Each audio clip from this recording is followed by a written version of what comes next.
Yeah!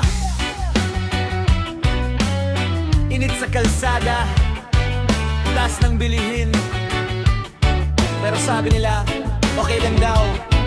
Yeah!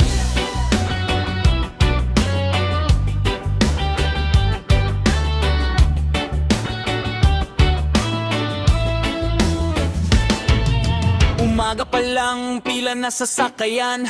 Bulsa ko'y payat, presyo parang hagdan. Bigas tumataas, sahod di gumagalaw. Sabi sa TV, wag kang mag-alala, program pababa, pero ngiti pataas. Camera nakafocus, script ay kabisado na. Tanong ng masa, sagot puro liko. Habang kami gipit, sila steady sa trono. Sa bawat tawa, may tinatagong luha. Sa bawat okay, may kaba sa dibdib na dala. Naririnig mo ba ang sigaw sa labas?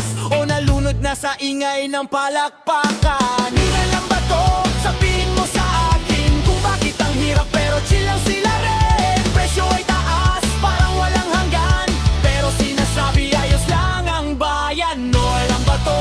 O binubulag lang? Katotohanan ba'y tinatakpan ng ilaw? Kung lahat ay okay, bakit parang hindi? May mali na sa awit ng ating himig. Langis tumataas, pamasahe sumunod, kuryente, tubig, sabay-sabay sumugod. Checklist ng bayarin, hindi na matapos. Kahit anong kayot, kulang pa rin ang sahod. Microphone hawak, tanong ay salaan. Media flash, pero sagot ay iwasan. Stay positive, sabi nila sa feed, pero ref namin, halos hangin ang laman. Hindi gising kapatid, huwag kang magpahilo sa matatamis na salitang panandalo. Dama mo yan, hindi yan ilusyon. Buhay mo yan, hindi edit ng istasyon. Hindi kami bulag, hindi kami pipe. Alam namin galaw ng ekonomyang ngipe. Kung normal to, bakit sobrang sakit? Bakit ba